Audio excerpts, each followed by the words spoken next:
Yo, it's your homeboy, the Grizzly, the Vallejo Caveman. Um, I'm up right now, 2 in the morning in Vallejo, California. My mind is stirring so much. I'm just thinking about so many things. So I want to record this and maybe put it out there because no one's really saying these things. And I'm a California guy, thick and through. I love this place. I'll never leave. I don't care. I'll live next to a stinky homeless camp. That's rat infested and typhus or whatever that plague comes. But, anyways, that's how much I love California, and I'd do anything to fight for this state. Here in my home city, I do a lot of advocacy to try to make a better community. I mean, I try to do events to encourage festivities. The city where I live is at the top of the Bay Area, and we have two of the most amazing waterfronts. And my city can easily hold Mardi Gras here, a Mardi Gras size event on both sides of the water. It could just be insane, and the amount. So you see the amount of joy that this joy and togetherness and excitement and getting people outside and meeting people and dream of maybe doing their own events or just excited and be like, I can't wait for that to happen again. I mean, look at all that. That's what makes me tick. And so, and you're probably like, who the hell are you? I do radio here in my city. I do a lot of our social media. I do social media interviews. I work with our city management, council members, mayors, past mayors. I've been working with my community for about the past almost 6 years. I've been a DJ at OzCat Radio 89.5 FM, KZCT, broadcasting out of the best city on this side of heaven, Vallejo. Going on 6 years. And so, anyways, you're like, why in the hell are you talking about this? All right, this video is targeted towards Joe Rogan, Elon Musk, and all the rest of the sissies that ran from California instead of fighting for the sucker. And now in a time when we could use all of these big, tough, well, not tough, but these big personalities, people that were these big famous people that made it in California. And when California got tough, they ran. And so here in my city, things are starting to shift. And like I said, our city is starting to pick up, and we're actually going to be getting some of that shipbuilding money, hopefully, here in California. It's going to completely change the dynamics. I mean, I'm actually involved with a comedy show, August 23rd. Hit me up. But so the point of this is they didn't do nothing for California. And so that's why I quit watching Joe Rogan. When Joe Rogan left California, he left us hanging and ran instead of sitting here fighting for our city or our state. And what's crazy is I listened to Joe Rogan when he was on O&A. I was watching Joe Rogan when he was doing his podcast, sitting on a couch. One of my most favorite podcasts is when he did a podcast with Victor Conte, the guy that was the guy that was in charge of Balco. So, I mean, I go way back, dude. When he was talking about mushrooms, I did mushrooms, which I would never do if it wasn't for listening to Joe Rogan talking about DMT and expand your mind and taking it to the next level. I even went and did stand up, dude. There's on YouTube, Kashmir Brown, Kazmir Brown. That was inspired by Joe Rogan, Bill Burr, Dave Chappelle. I mean, I was listening to all these guys, man, back then, and when they all started. And so there's actually a motivational video that was out since, like, I don't know, 2010 or 2010, I believe. It's a motivational video, and it has Joe Rogan talking about how, like, what's the personality of winners and all this stuff. And so, anyways, I really looked up to the guy, and I don't know if he had some part of where I'm at now, because, like I said, he really encouraged me to do mushrooms, and that took me to another level.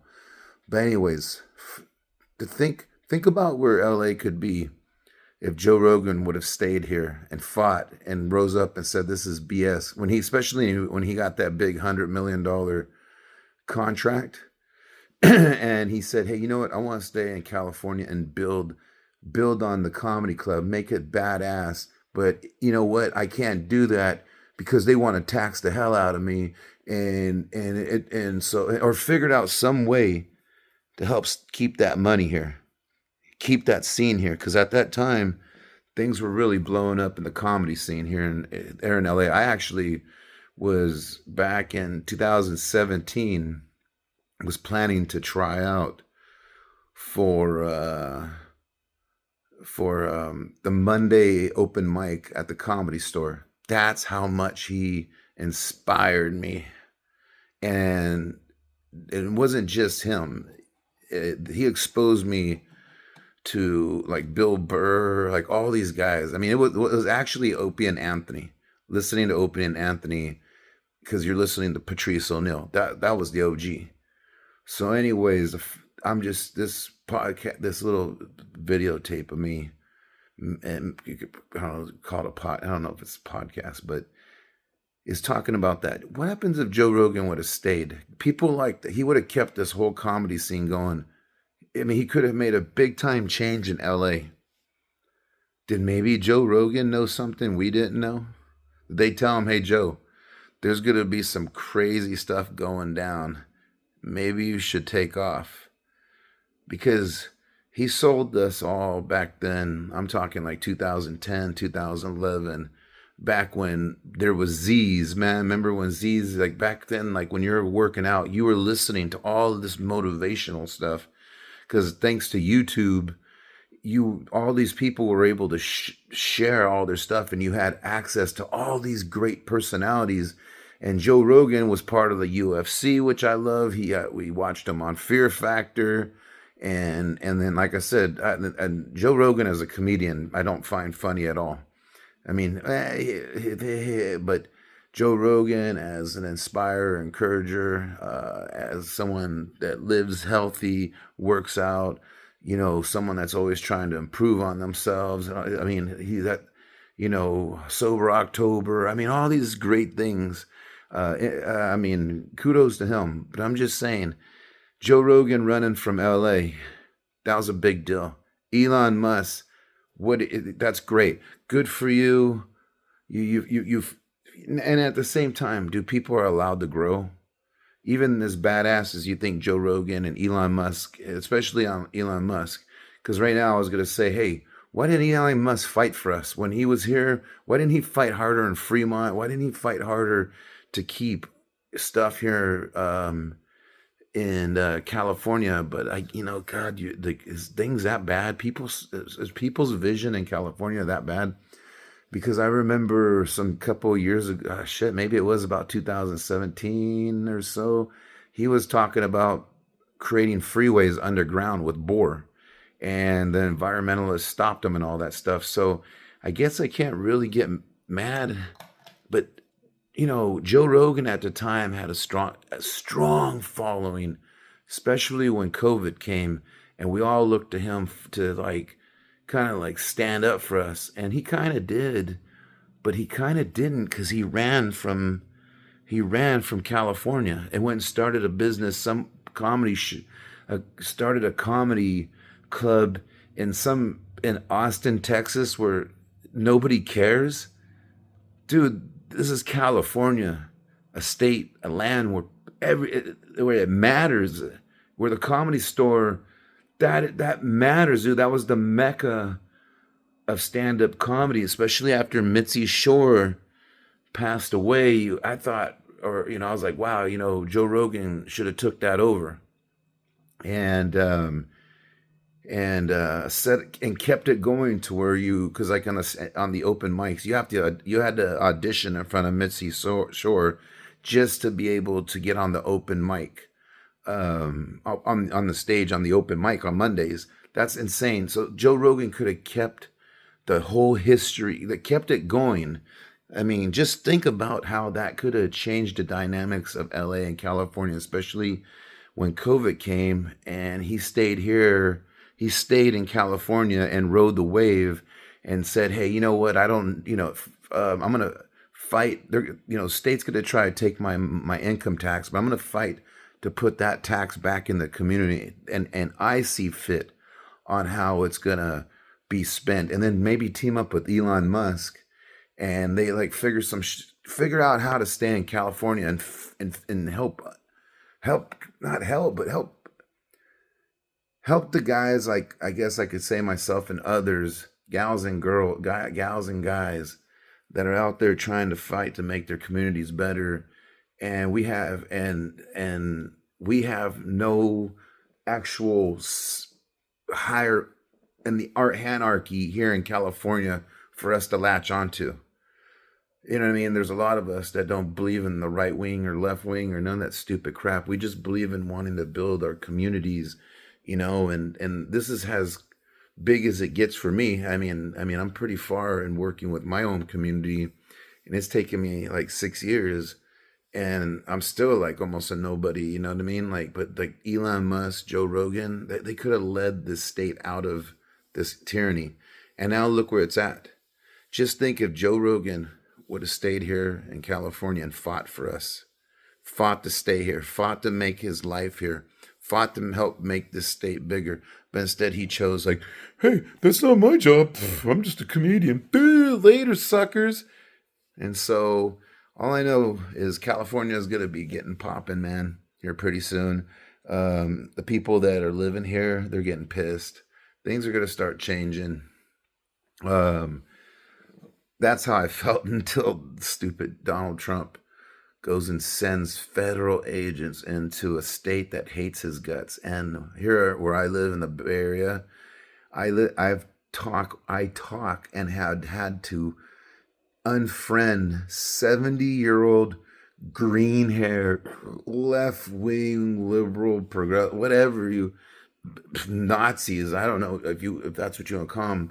And I only say that because I mean, just yesterday or the day before, because it's now 2 o'clock. 2 days ago, I was talking with one of these older ladies, and they were like, "I want to kill Donald Trump, or unalive." And I'm like, "You can't say that." And I told her, "Do you hear yourself? You can't say that. So what if you don't like them?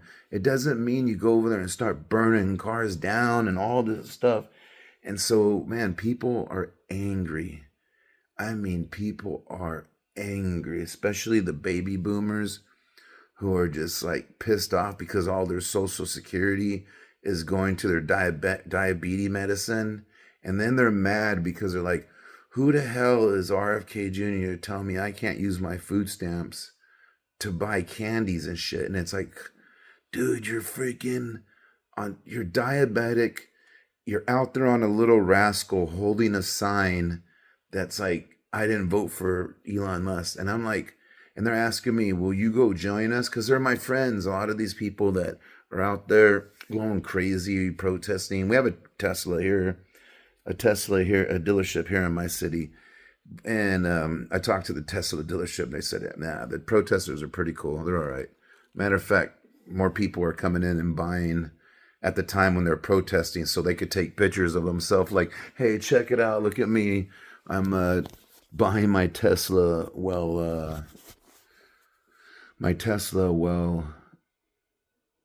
There's a protest. But anyways, these folks are my friends. And I don't give a crap what they like or whatever. But the thing is when I talk to them, I always ask them, like, how can you trip out on Donald Trump and all that stuff when you live in California, with where the rest of the country is paying $1 less in gas? I mean, we're paying tolls up here at $7 to cross a bridge, and there's one, two, 3, 4, 5, 6 bridges up here. 8 bridges you gotta cross that you pay $7 on, and then the Golden Gate you pay up to like 12, I think. And then if you're a big rig, shit, you could be paying up to $50. Why aren't we protesting that? Like, I didn't elect Elon Musk. Well, I didn't elect the DMV, so anyways, it's like, hey, and I would join your guys' protests. I don't like the fact that they came into our state and just started like picking people off, like so like just so callous, like that wasn't even gentle or nothing, because that's America. They just jam it right in there. So, but I'm just like, sorry, I can't. I'm just trying to protest California's crap. By the way, everybody's all tripped out about Trump tariffs. Well, California, they're putting a tariff on all the cars being sold, and California at a dealership now have an increase in $500 per car. So, why isn't anybody tripping out on that? And that's why I told this lady the other day. Um, I told that lady the other day that, why aren't you mad at that? And she's like, for one, didn't even know. And I'm like, how do you have opinions on things that you're not even like every day researching the business part of it? Why are you wrapped up in the theater part of it? Quit getting wrapped up. That's my advice to everybody. Quit getting wrapped up in the theater part of it. All right, homies, I'm out of here.